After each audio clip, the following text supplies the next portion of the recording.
respected Dr. Vinod Bhattji,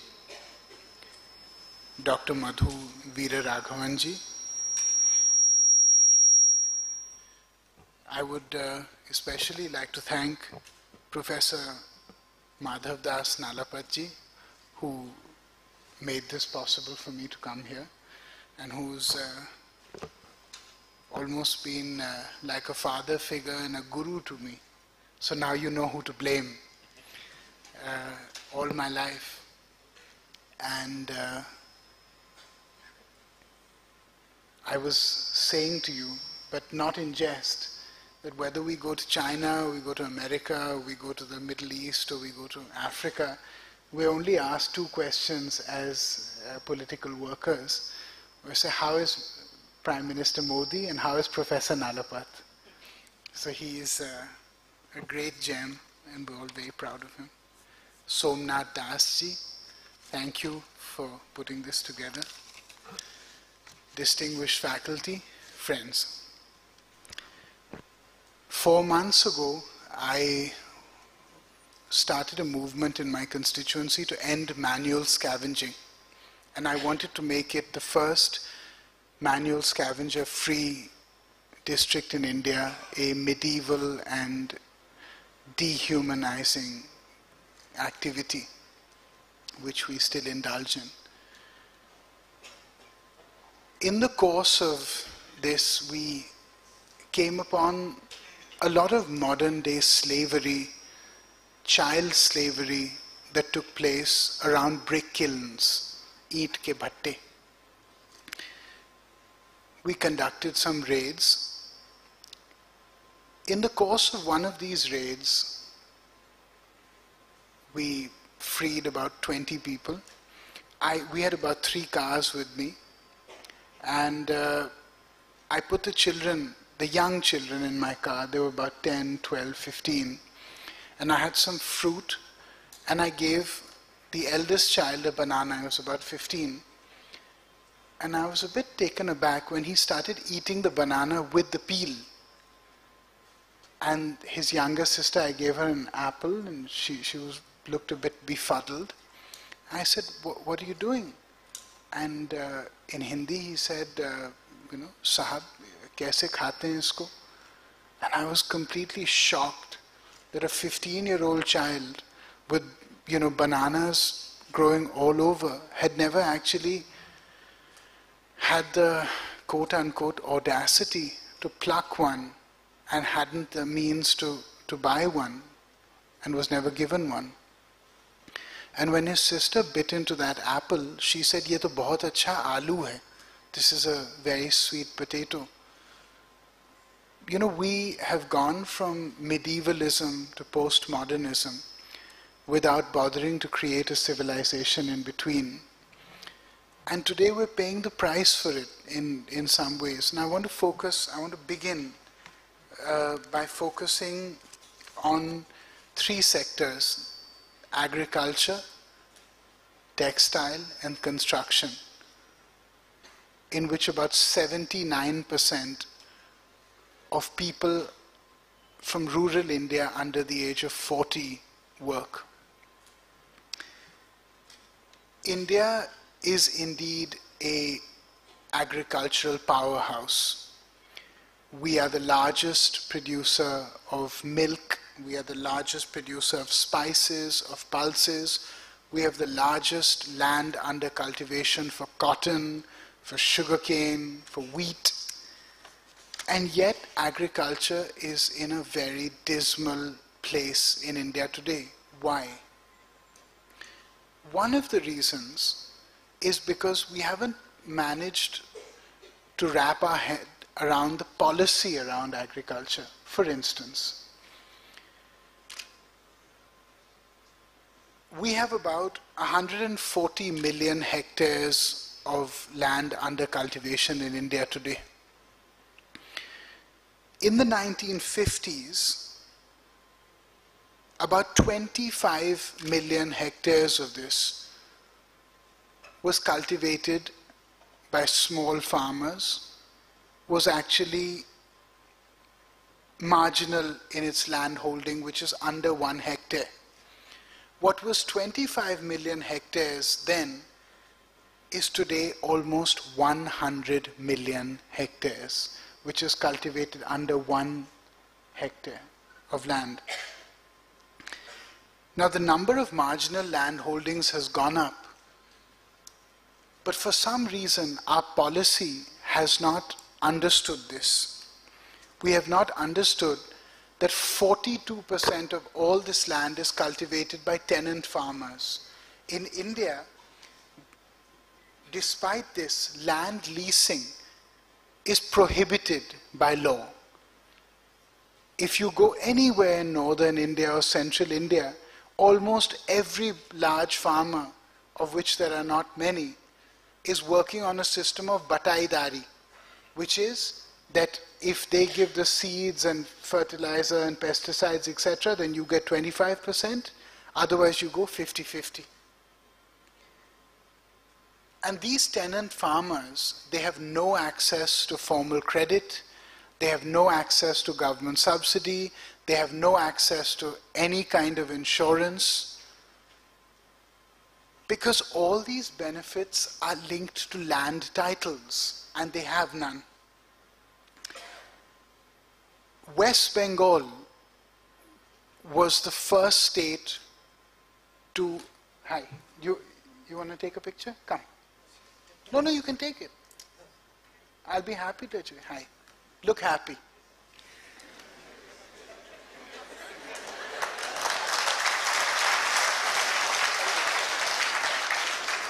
Thank you. I love it.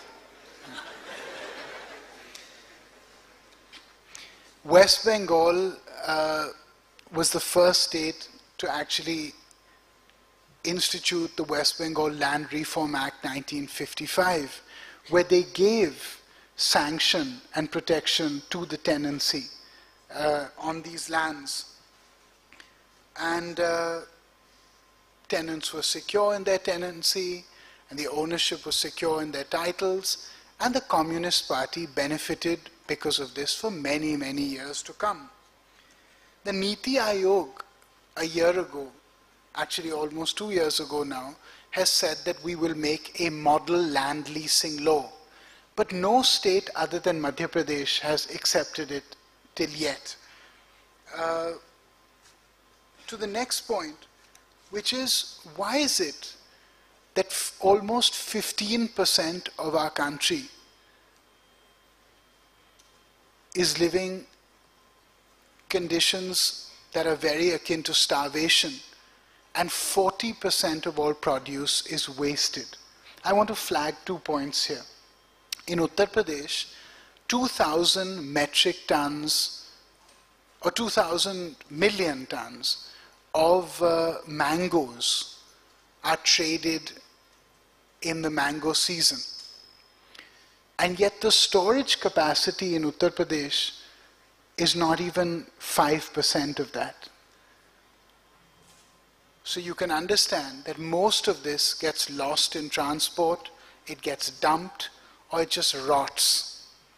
Because farmers can't pay for cold storage fees all the time, and there aren't that many to begin with.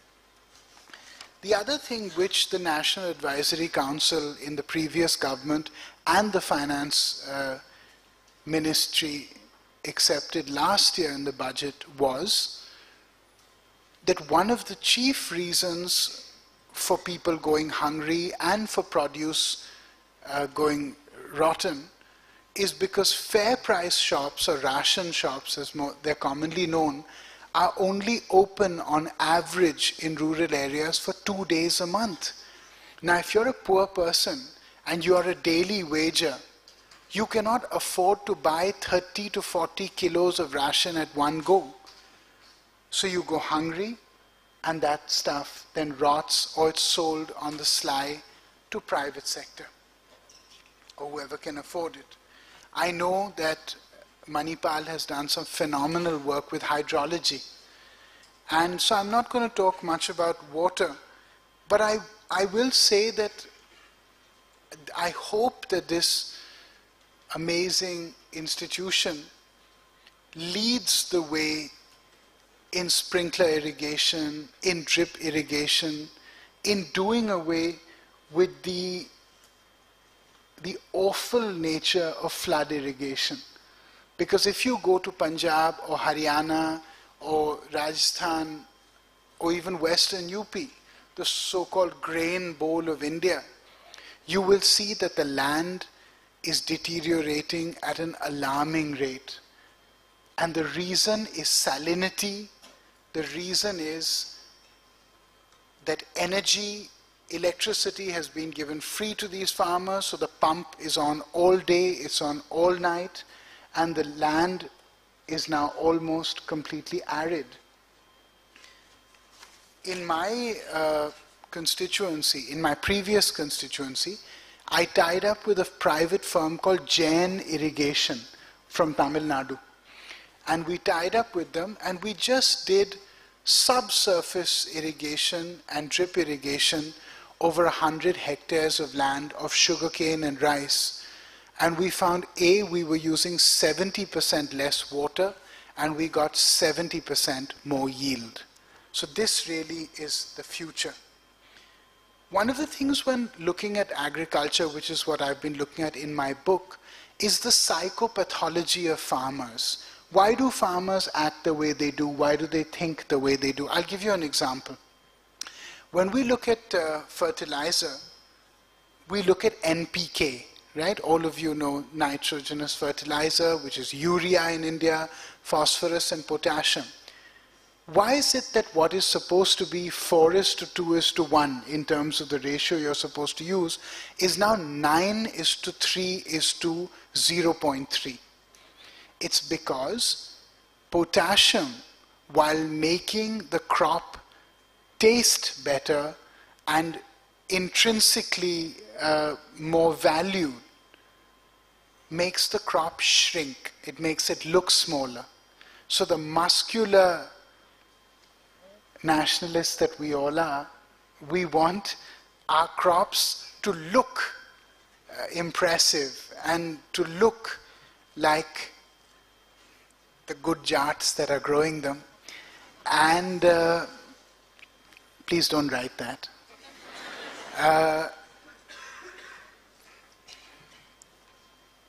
And therefore they don't put enough potassium in them. And so that's why today, when I was growing up and for the first time I tasted sugarcane, you could literally, it was as sweet as sugar. And today you have to really put sugar on the sugarcane to taste any sweet. It's very frightening. One of the things that I've been working on is working with farming families where the primary earning member has committed suicide. Look, it's not rocket science. The fact is that given the nature of borrowings, indebtedness is inevitable when it comes to the small and marginal farmer, which we earlier discussed, is most farmers. The Prime Minister launched the Pradhan Mantri Fasal Bima Yojana, which is a good idea. But despite the huge premiums that have been paid by all farmers, the total claims that have been settled are 17% as yet. And this is something that needs to be looked at. The last thing is misaligned cropping patterns. When I was doing my initial research for my book, the first place I went was to Marathwada in Maharashtra, and in Karnataka I went to Mandya. And I was amazed that almost every farmer that I talked to blamed politicians for their cropping pattern, because they said that, in Marathwada we grew millets and we grew oil seeds, bajra also. But we were forced almost in the 1940s and the 1950s to grow sugarcane and to grow rice. And since we have no water, and why did this happen? Because you see, when we had the licensing Raj, the licenses were given to the states in which the cooperative sector was seemingly vibrant, which was Maharashtra and Gujarat. And in places like Vidarbha, in places like Marathwada, where there really is no water, water reservoirs even now are about 15 to 18%, people thought that a prestigious crop should be grown, not dal or bajra or jowar or guar. And they grew these crops which were actually very bad for the earth there. In Mandya, really the farmers should be growing ragi, but they're not growing ragi, they're growing rice, which is actually, not the best, not the natural crop for the kind of soil and the moisture on the soil that it has. When we talk about textile, very few of us here know that when India was first called the Sone ki Chidiya, we were called it by Vasco da Gama. And he didn't call us that for the beaches in Goa that he saw. He called us this because of the amazing silk, cotton, etc., the textile and the quality of textile that he saw. But it's very sad that in a country where 500 years ago textile was 57% of our GDP, it is now an abysmal percentage. You see, with the advent of the British, we went from being an exporter of textiles to being an importer of mill-spun yarn, etc. But really, even then, the central government after 1947 made the revitalization of the handloom sector a priority. In 1985, the textile policy really killed the handloom industry in India because it changed the classification, and I'm reading here, from being a cooperative weaver or an independent weaver to a weaver who weaves coarse cloth earning low wages, or a weaver weaving fine cloth earning higher wages. This is actually Government of India textile policy. And so what happened was that all the people in India who were actually doing handloom would either shift to powerloom, which is, as you know, independent of human agency and quicker and bigger, or they had to come to cities to work as laborers, or do jobs for which they were not trained because suddenly they were out of pocket. And there was no, from 1985 to 1990, all subsidies on handloom were withdrawn, every single one, which I find an astounding thing to do. And so in these 5 years, the weaving families who were doing handloom fell from 184 lakh families to 48 lakh families. That is an enormous deprivation that we brought onto ourselves. I went to Mangalgiri, which is in Guntur district in Andhra Pradesh, and Mangalgiri had about 40,000 handloom weavers, and it now has about 4,000.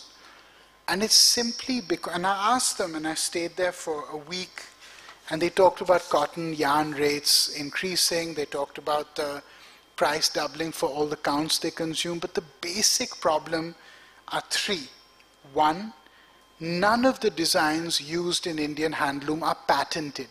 So they are very easy to duplicate, and they are very easy to steal, and they are stolen all the time. And the reason they are not patented is because it is a community that weaves and not a person, so how do you patent it? It's not easy. But there are very easy ways around this. In any case, the weavers are not rich people, they're not exposed, so they're not aware of new markets. So they're dependent on these local middlemen who often completely fleece them and who take them their stock and sell it for 5 times, but they get nothing. because they don't have access to distant markets. But the biggest reason is a lack of civic, social, and professional infrastructure. There is barely any transportation to these places. There is barely any electricity. There are no craft sheds. There's no shipping. There's no packing. There is no place to store things. There are no work sheds. And on the social infrastructure side, there is no pension, there is no Medicare, etc., etc., etc. Now we get to the construction industry, which is, probably the worst off of all of them. Oddly enough, the construction industry has registered an 80% growth in the last 5 years. And 40% of young people are employed in the construction sector nationally. It's the second largest contributor to economic activity. It's the largest non-farm income in a technical sense. But only 2.9% of any people indulging in construction activity have any formal training, like carpentry, like plumbing, or even any semi-formal training like weaving or tailoring. Now the problem with this is that the number of people flowing into it is much larger than the demand for it, the labor. And they live in these dangerous, unhygienic conditions. In all cities, you have a very big underclass that is formed, and it is it's replete with widespread social isolation, and they're paid abysmally low wages, they're overworked, they're almost always paid under 120 rupees a day, which is government sanctioned. And the rural and work patterns are feudal in nature, so they're almost slavish. According to the ILO, only 28% of government work sites had protective gloves, hard hats, steel-toed shoes, and in private it's about 4%. And nobody is registered with the state labor boards. And in the last 1 year, government statistics are that 20,000 people have died of electrocution and 28,000 people have died from falling from heights. This doesn't seem, like a good situation. We were talking about the environment, and I was talking about I was in Palwal about a week ago, and when I was driving back, I said to Mr. Chaudhary that accompanies me, I said, what is this place which is an open wasteland? He said, I don't know. So I said, let's stop here. So he said, are you sure? It seems like a dumping ground. And it was the Bandhwari waste treatment plant for the entire cities of Gurgaon and Faridabad and around. It's a 30-acre estate which is been lying defunct for the last 8 years. There is 1,100 metric tons of waste that is put there every day. And I went to 2 villages, and in fact I went there 3 days before coming here because I wanted to put that in my book. There are 2 villages next door. That one is called Dera and the other one is called Bandwari. Both of them have 99% of people suffering from cancer. 99% of people. The groundwater, I saw it. It was red. I mean red like your shirt. And it was so frightening to look at. I said, हम क्या करें भैया, हम क्या पिए, हमको यहीं जीना है, हमको यहीं मरना है. And they said the average age was about 45 to 50. I was in my constituency, actually next door in a place called Pratapgarh, and these people came to me, these 2 brothers, and they said, we're both dying, we've both got cancer. And I said, okay, but you seem very young. And they said, yes, we're in our 30s. And I said, what do you do? And they said, we work on the banks of the Musi River in Hyderabad. So when I went to give a lecture at Nalsar, I asked the Vice Chancellor, Professor Faizan Mustafa Sahab, he said, I'd like to take you to the Falaknuma for lunch. And I said, no, I'd like to visit the Musi River. And he looked at me a little incredulously. He said, it's not like the Potomac or something. It's a Musi River it's the pits. I said, that's why I want to see it.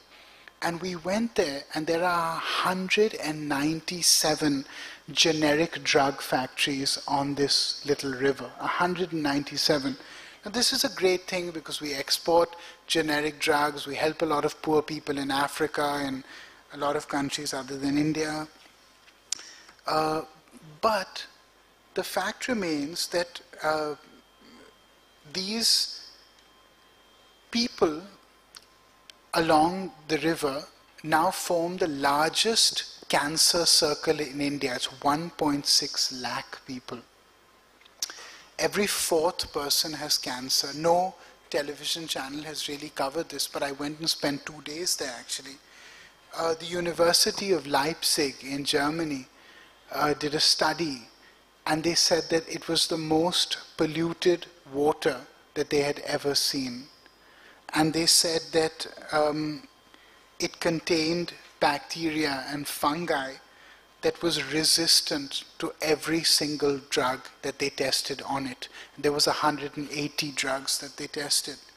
Now last year, a friend of mine had gone to the Supreme Court to actually say that these drug companies had violated and they were putting liquid effluent straight in it. And the Supreme Court gave a very strong ruling. But what has happened is not only is the water body teeming with disease and toxicity, but it's also teeming with superbugs. And these superbugs are, they travel now through the air and through water, through livestock, etc. And they're completely resistant. So just in the circle around the Musi River, in the last 5 years, 36,000 babies have died. And I said to a friend of mine yesterday, I said, you should make a documentary on this because it's truly frightening.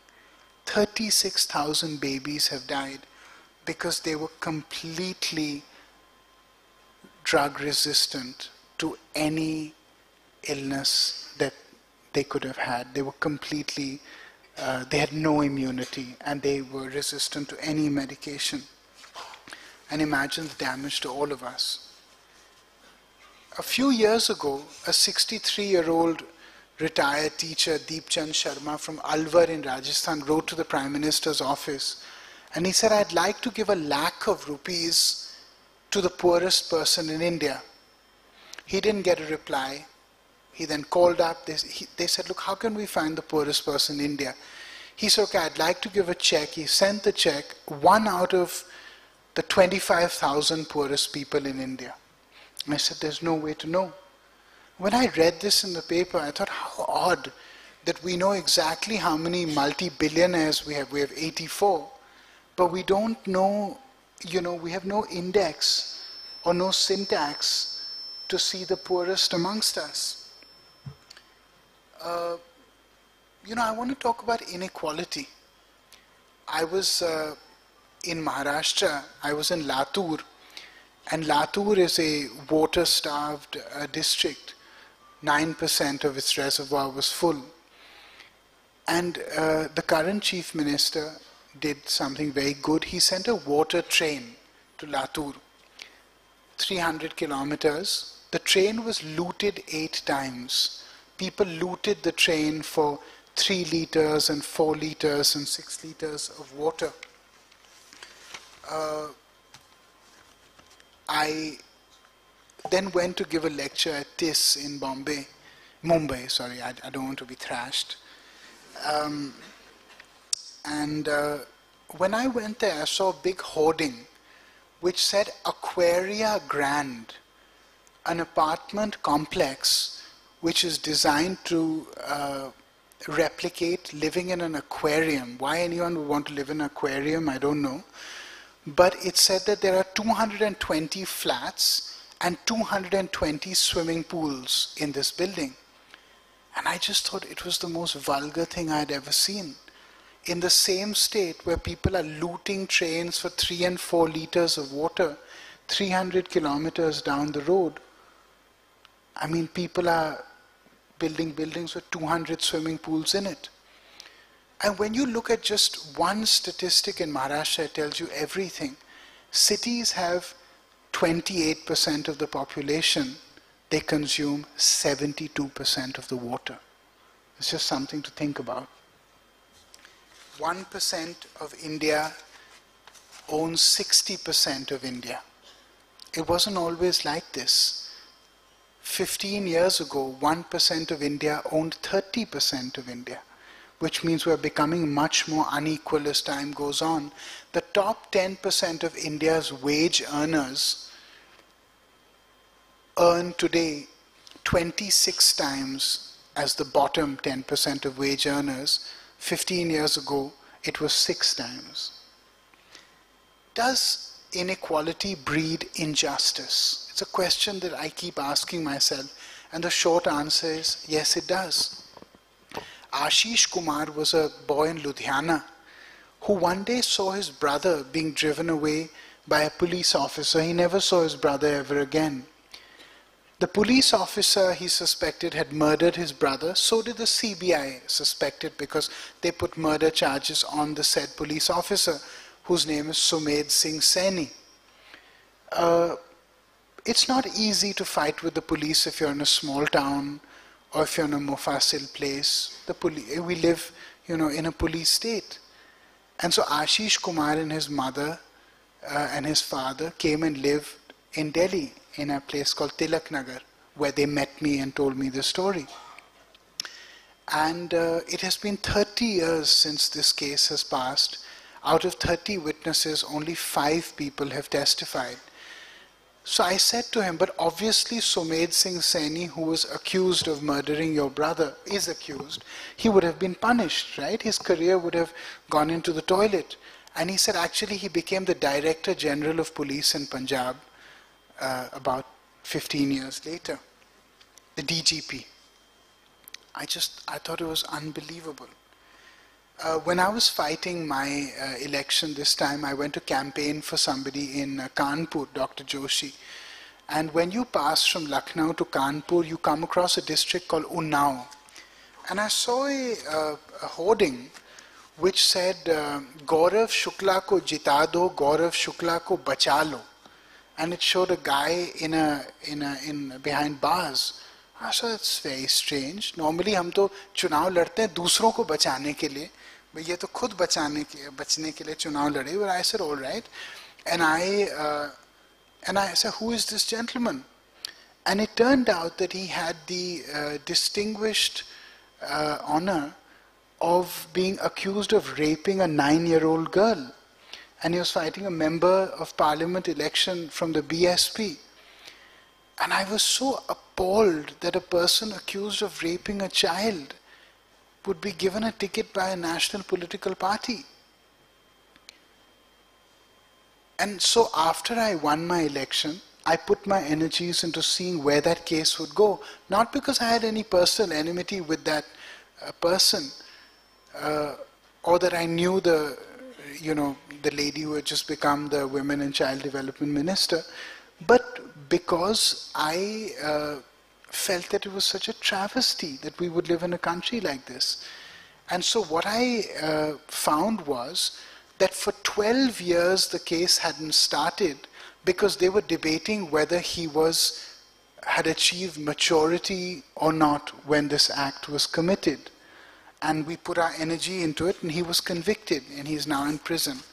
And I hope that he gets the maximum punishment, which you know very well what it is. When we talk about, I just want to talk about healthcare for one brief minute, which is 3 things stand out. One is 1 crore people in our country become poor every year because of no healthcare. 86% of all healthcare costs are out-of-pocket costs, is the highest in the world. Even if you look at Brazil, which is a BRICS country, so we're not looking at Canada, it's 1/3 that.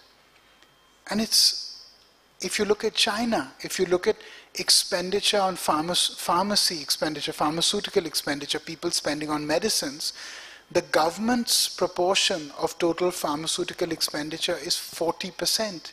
In India, it's 3%. So 3% is government aided. I was in Sultanpur a few weeks ago, and I went, because I'm building a hospital there, and I went to the local pharmacy, the district hospital pharmacy, and I found 5 drugs there, and they're all banned. They were just giving 5 drugs. There was Corex, which is banned. There was Alprax, which is banned. There was Avil, which is banned. There was Novalgin, which is banned. And there was a 5th one, which is banned. I forget the name. And I said to the doctor, I said, you know, all these drugs are banned. He said, sir, Delhi, Bombay ke liye ban hai, yahan thodi ban hai. I said, all right. So what is the answer? So the answer is all of you. And what do I mean by that?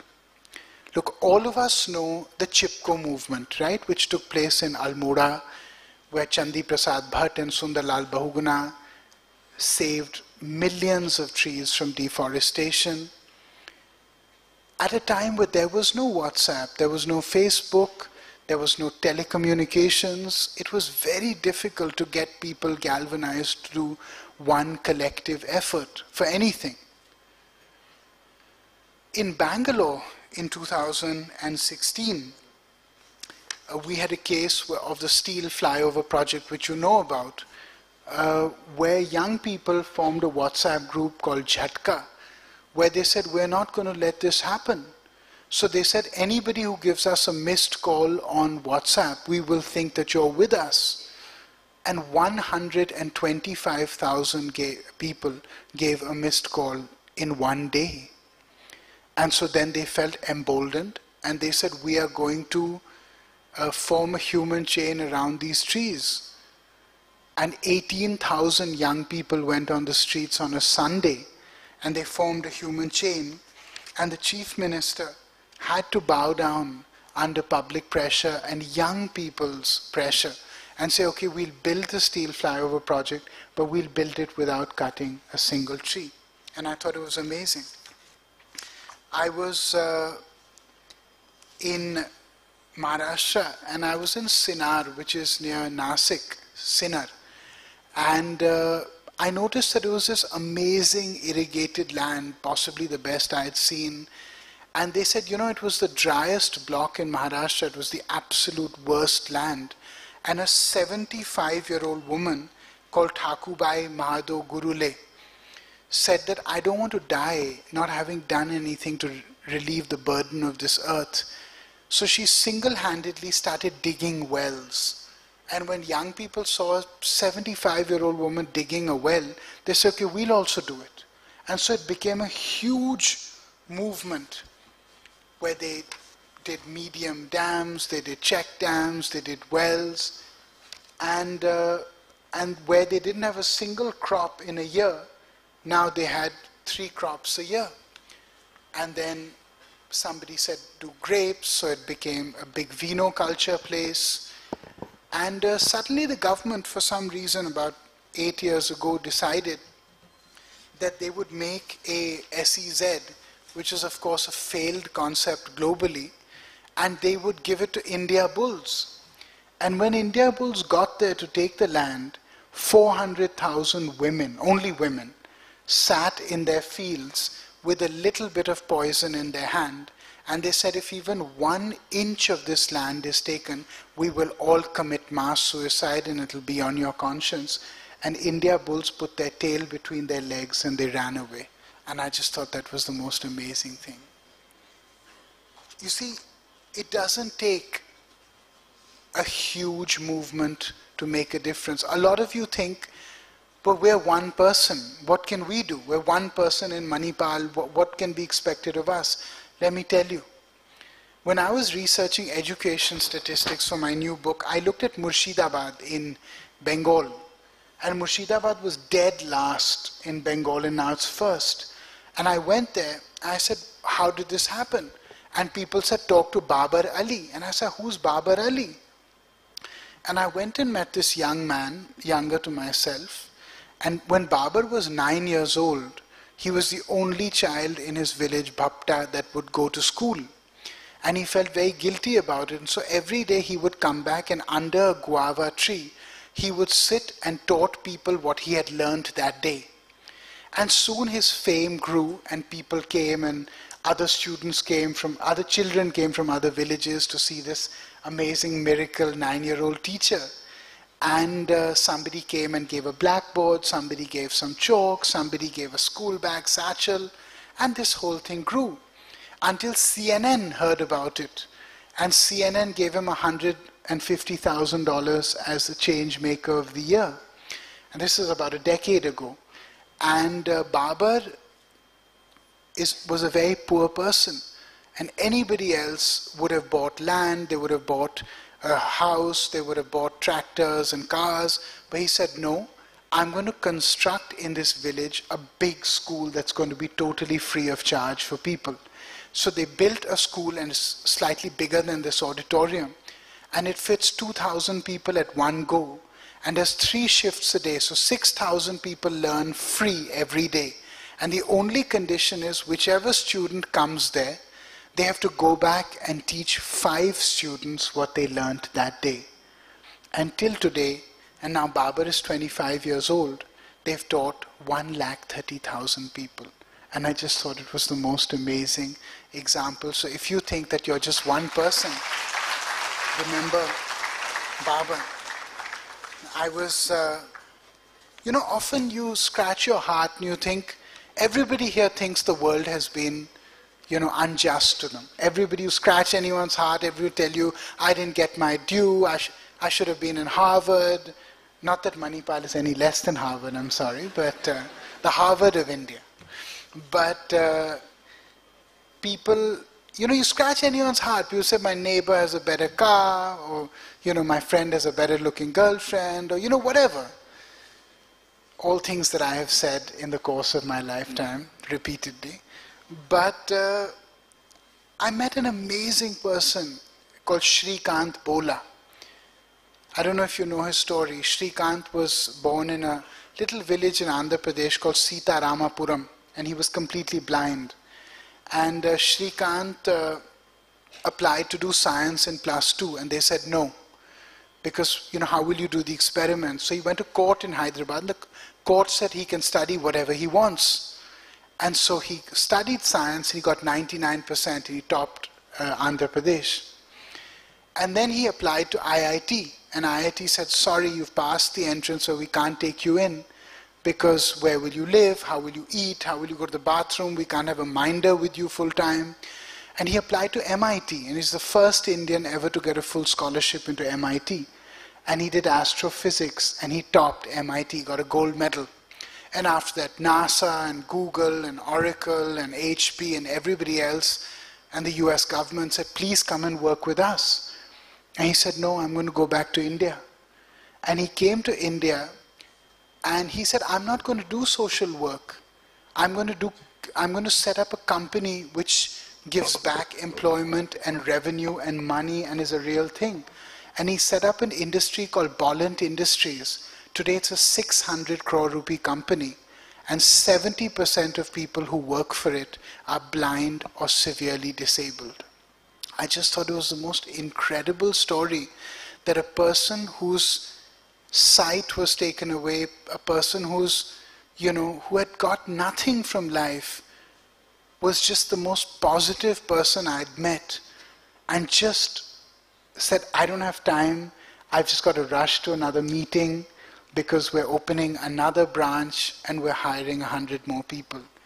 And all of you should hear that, and all of you should live that, because the object of all of you studying in this amazing university, which was created out of the vision of one person, and the vision was not to make money or to make them well known or have global recognition like Manipal has today. The vision was to give back, and it was to heal. I just went to the Kasturba hospital, and I was so thrilled to go there because almost everybody I saw there was a poor person. And I asked Somnathji, I said, Somnathji, are there anybody treated free here? And he says 75% of all patients here are treated free. And I felt so good to be here today, because more than talk to all of you, I've come here to learn from you and to learn from this great miracle that has taken place around us. And miracles take place all the time. I was in Patna a few months ago, and I was going from the Moria Hotel. There was a fancy looking guy in a suit like your suit, a fancy looking guy like you. I've got to get the professor back for all that he said. And he said to me, would you like to come in my car? I said, all right. And we went to Professor Anand Kumar, Super 30. You all know Super 30. And I said, are you going to go and see what it is? He said, no, I used to study there. And I said, really? He said, yeah, there's a place near Patna called Bikram. And my father sold vegetables on the railway tracks. I said, how many years ago was this? He said, 15 years ago. I said, now what do you do? He said, I'm number 2 in GlaxoSmithKline in Europe. And he said, I get paid 750,000 euros a year. And I said, why have you come back? He said, to create a scholarship for 10 students every year so they can get the same opportunities I have. And you see stories like this every year, everywhere you go in India. The new hot button topic is pollution, particularly in Delhi. I've written an article to this today in NDTV about this. I would request you to please have a look and read it. I was in Punjab about 8 or 10 months ago, and I met this girl called Bisman Deo.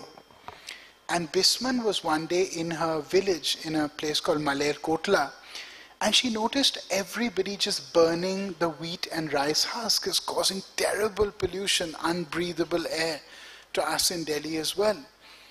And she said, how do you get around this? So she tested and she's an 18-year-old child, and she tested the husk, and it had a very high silica content, and it was insect-proof, and it was waterproof. And so she said, why can't we make a wood around this? So she's patented something called green wood. And Hewlett-Packard has tied up with the government of Punjab. Now they're making 10,000 houses from it. But I wish that out of Manipal could come ideas like this that would really save and heal our country. Because more than anything else, we need to work with what we have, and we need to work with the wounds that we've created. Because until those are healed, there's no point dreaming dreams of, Maybachs and private jets, because it really doesn't mean anything. You have instructed me rather forcefully to speak on political reform, an idea that I'm extremely bored about speaking about because I speak about it all the time, but I'm going to do so out of deference to you. I was driving to see my mother, and my mother lives near Jantar Mantar Road. And I saw these Tamil Nadu farmers there. And I was a bit startled because they had skulls in their hand, for other dead farmers, of other dead farmers, and they were drinking their own urine to show their exasperation at the way that they've been treated. And I spoke to them and I helped them as much as I could. And the next day I saw on television that the Tamil Nadu Assembly had called a special one-day session to have an important discussion. Naturally, I thought, if you have 1,000 farmers sitting in the national capital drinking their own urine with skulls of fellow farmers, obviously you would talk about, about the state of farmers in your province. But no, it was an all-day discussion on how MLA's salaries should be raised. And it was a unanimous decision. They all put up their hands and they said, our salaries should be doubled. It just shook me. It made me ashamed of being in politics. And I went to Parliament that day and I spoke on this. And I said that I'm not against a member of Parliament's salary or an MLA's salary being increased. But I'm certainly against the way that MPs and MLAs have arrogated to themselves the right to increase their salaries at will. Members of Parliament in India have increased their salaries themselves by 5 times in the last 7 years. I'm sure all of you would love an increase in your salaries of 5 times in the last 7 years. Has Parliament done an exemplary job? Has it raised the bar in policy analysis, in lawmaking? I don't know, has it? Let me just put out a few statistics. Between 1952 and 1972, Parliament worked for 140 days a year. For the last 15 years, Parliament has worked for an average of 57 days a year. Another statistic, 61% of all laws that have been passed in Parliament in the last 15 years, 61% have been passed with zero discussion in Parliament. There has been no discussion on the laws that have been passed. Also another strange statistic, 28% of laws that are passed in Parliament in the last 10 years are passed in the last 3 hours before Parliament convenes for that very session. And you understand what that means.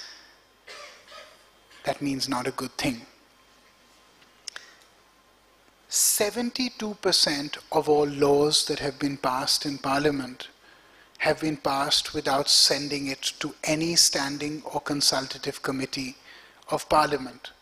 So if Parliament is not a temple of debate, if it is not an arena for policy, discourse, for scholarship, for adding to the body of knowledge, then what exactly is Parliament, and why are parliamentarians paying each other double their salaries every 2 years?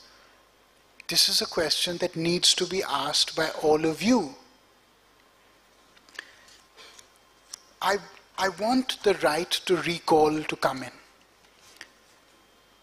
I hope that I'm not the first person to be recalled. Some people write to me on Twitter that that's what will happen. But the fact remains that, look, politicians always say, we're representative of the people. We've won elections. What are you talking about? Are politicians truly representative? Mr. Farooq Abdullah has just won an election in Srinagar. Do you know what percentage of the vote in Srinagar he's got? 4%. Chandrasekhar Dubey in Jharkhand just won an MLA election last time. He got 11%. Because so is he representative of all people in his district? I did not get 50% of the vote. I got more than that the first time I fought, but this time I got under 50%. And I was very acutely aware of that fact. So the first thing I did when I won the second time was, I called everybody that fought against me. I said, let's have lunch next week at one of your houses. I'll come, draw up a wish list for this constituency, and let's continually work together for its development. Because it's possible that on certain grounds, your vision may be much more, much better than mine. And let's work together.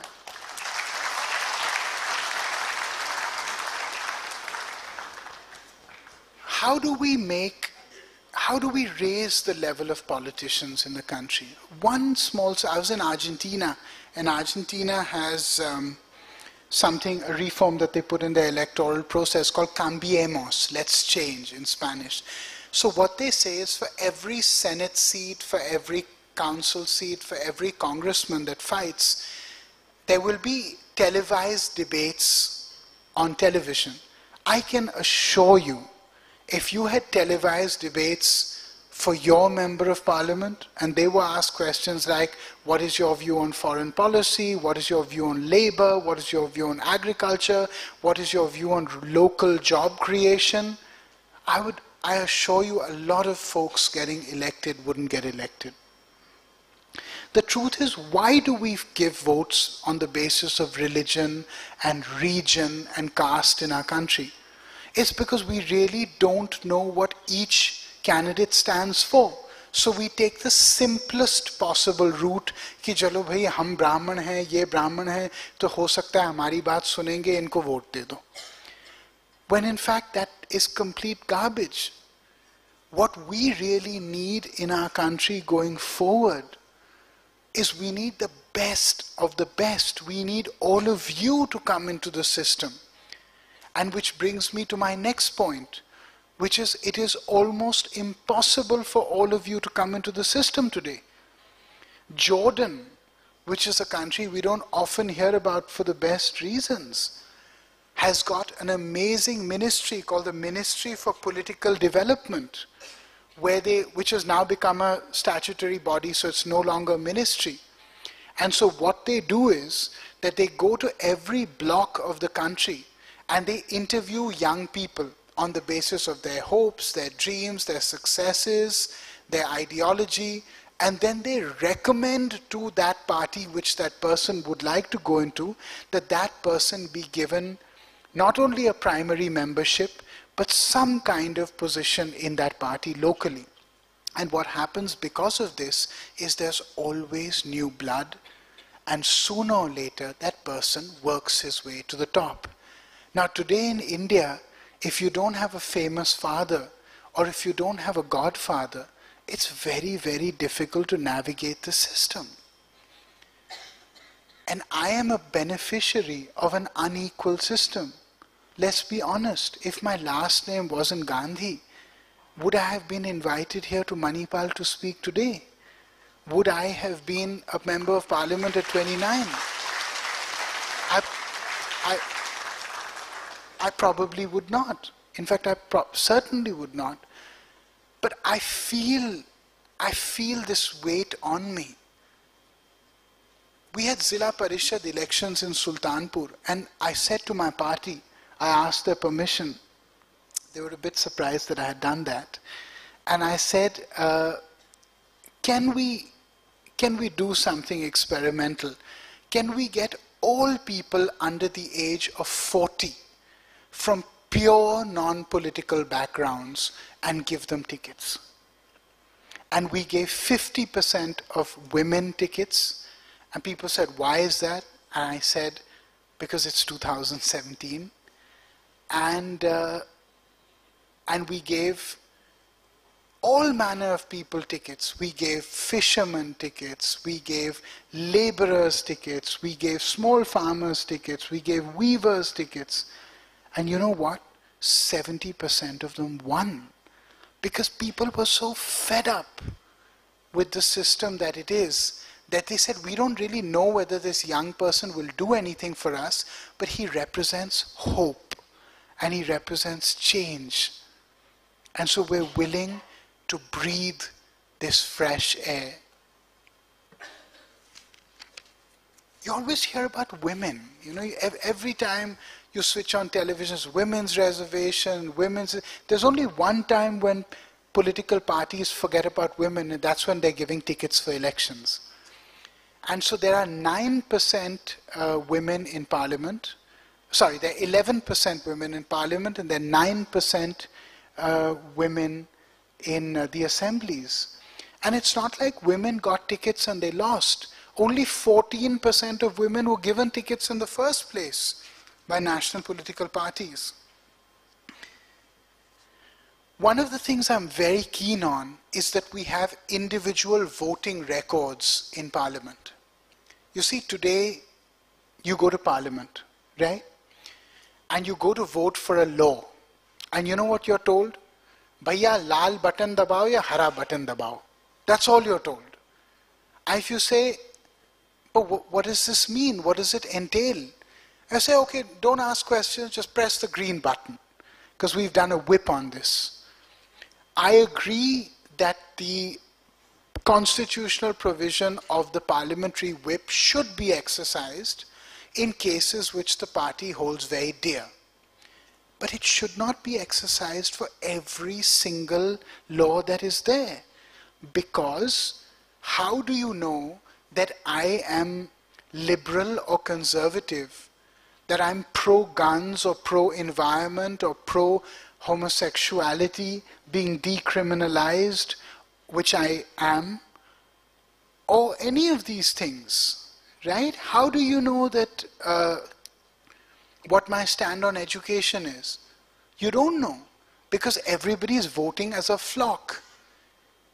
I think the time has come where we replicate some of the Western democracies, where an MP has the right to vote in a certain manner for most legislations, so that they can distinguish themselves to their electorate, so that you know whether you see yourself in my voting record or in my eyes, so that you know whether you want to support me or not. And I think that's a very legitimate demand. Can we have more public participation in politics? We must. Bolivia is the only country that has registered a poverty destruction, a lessening of poverty by 40% in the last 20 years. And it's because the president of Bolivia and the entire cabinet sat down. In Bolivia, public participation is governed by statute. And they sat on the grounds of the National Assembly for 22 days with all NGOs and people who had been working on poverty alleviation, and they just listened. And in our country, there is such a treasure trove of wisdom which you will find in the poorest man's words, that all you need to do to solve his problems is to listen to him or her, rather than making a policy in an air-conditioned building in some fancy building in Delhi or Bombay or Calcutta or Bangalore or anywhere else, which talks down to those people because it has never addressed those people or seen them for all their misery. We should have a petition system. In England, if 10,000 people petition for something, they get a response in 4 days from the PMO. And if 100,000 people write on something, they get 1 hour debated on that in Parliament. Manipal has 28,000 students. If just this district or this commissionary or this part of coastal Karnataka were just to want that its problems vis-a-vis XYZ should be debated in Parliament, can you get it through? It's very difficult, because you'll have to go and request some member of Parliament. It will depend on his standing within the party. It will depend on so many extraneous factors. I don't want this. I want direct democracy in India. We must move towards greater decentralization. I want a petition system where if you decide on an online petition that such and such thing should be debated, and there are enough voices in that manner, then I as an MP should be compelled to address you, to listen to you, and to have you lead and direct the change that I represent for you.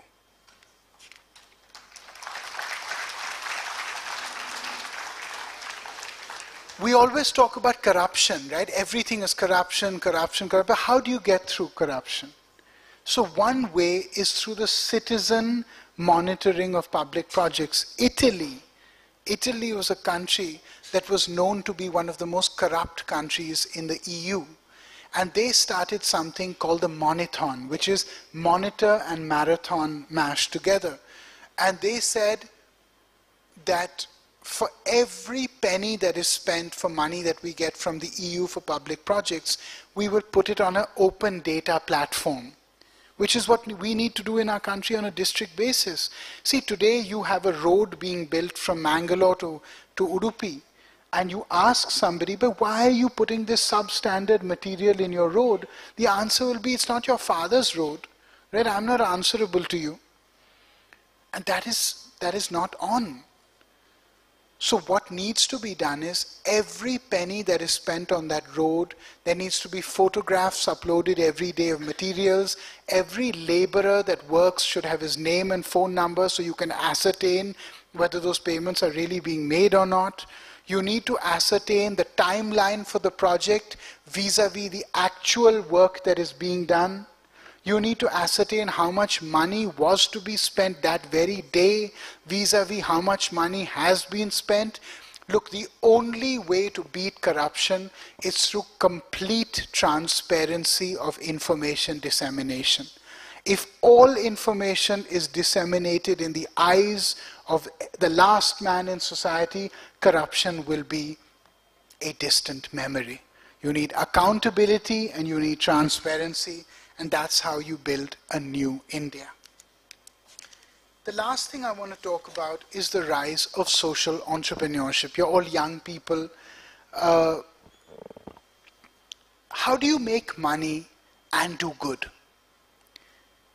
It's possible. My friend Durgesh Nandan from Ghazipur in UP, who's now in Mumbai, he made a company called Automotion Ads because he saw all these three-wheelers, rickshaw drivers, they're almost living in slavery. They work 18 hours a day in sweat, in heat, and they don't own their own vehicles. It's some rich man that owns it and they just drive it. So he said, I will allow you to advertise on this vehicle, and 50% of money goes to the rickshaw driver, 25% to Automotion Ads, 25% to the owner, so it's a win-win. And 400 people in Banaras, in Agra, in Bhopal, in Jaipur, in Patna, because of Automotion Ads, in 5 years now drive their own vehicles and have lives of self-respect. Dhruv Lakra made miracle couriers. So one day he was in a bus in Mumbai and he saw a person who was deaf and dumb. And he said, what will this person do in his life? And he came home and he saw somebody signing for a courier. And he said, they can do that because you don't have to talk and you don't have to listen. And he made miracle couriers. Today, 300 people in 10 cities in India who are deaf and dumb earn a salary of 25,000 rupees a month. I thought it was an extraordinary thing. He makes money, he creates lives for people who didn't have them. Aniket Deoghar in Karnataka actually started an amazing app which all of you should look at called Hak Darshak, which I just looked at actually 2 days ago when I was putting the speech together. So what Hak Darshak does is, there are amazing government schemes, there always have been, but nobody knows about them because people are busy in their daily lives, some people are not educated enough, and some people know about them, but they don't have the confidence to go to a government department and talk to those people. A lot of poor people feel very, very intimidated. So what Hak Darshak does is, if you put your name, your caste, your age, your region, etc., it tells you central government and state government schemes for which you are rightfully due.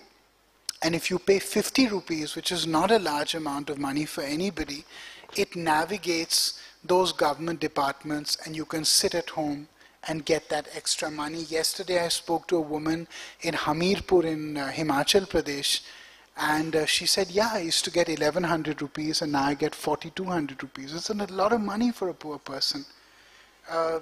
Dharavi Diary is Navneet Ranjan, who came from Harvard, who's a filmmaker, started working in Dharavi, and just taught young girls how to code and how to make apps. Just 2 girls who I met, amazing work. Fauzia Aslam Ansari, who made an app called Pani Hai Jeevan, which is just it ties up with valve engineers and pump engineers a day ago.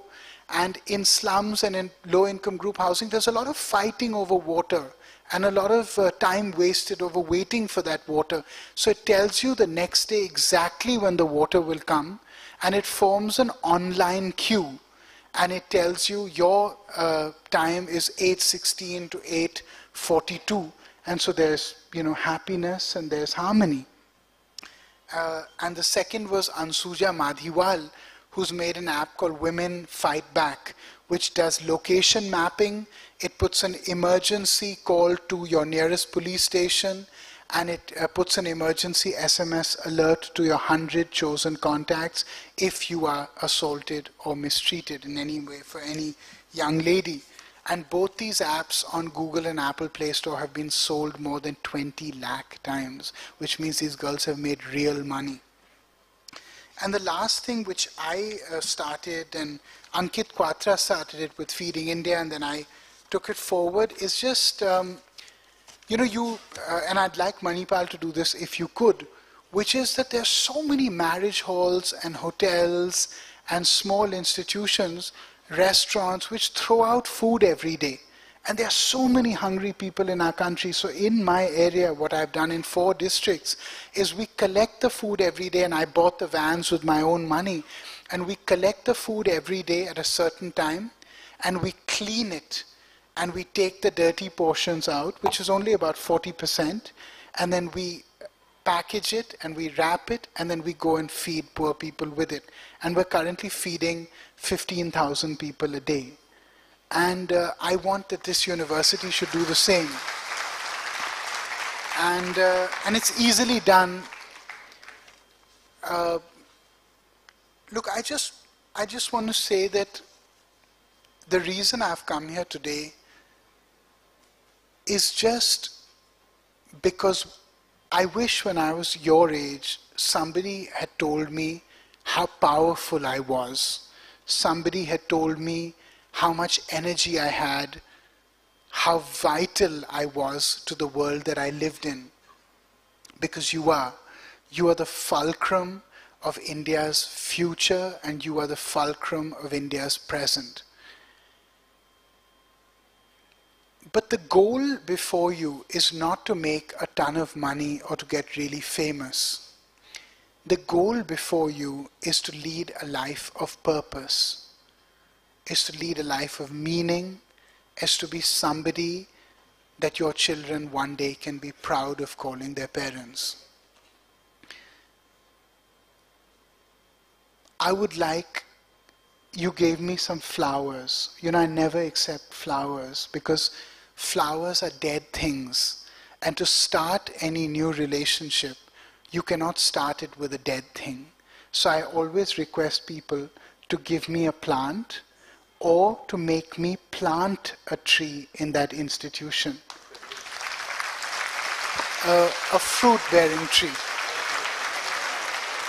And my humble request to all of you is, if even 50 trees could be planted in the university by tomorrow or day after, if you could just plant one fruit tree and look after it for a year, it would mean a lot to me. It would mean a lot to this country, actually. I just want to end by saying that, I have a 3-year-old daughter. And, when you have children, or when you're close to children, when you're close to young people, when you talk with them, you realize the importance of being a good human being. Because when you're young, you're rash, you're brash, you're in a hurry. And it's only later you realize the importance of good karma. You realize the importance of not hurting anybody. You realize the importance of kindness, of love, and that love really is the only thing that's important in this world. And so all I want to end by saying is that be large-hearted, be kind. Being kind means being strong. You can't be a weak person and be kind. And just remember that if you have to go fast, you walk alone. But if you have to go far, we all have to walk together. Thank you for having me.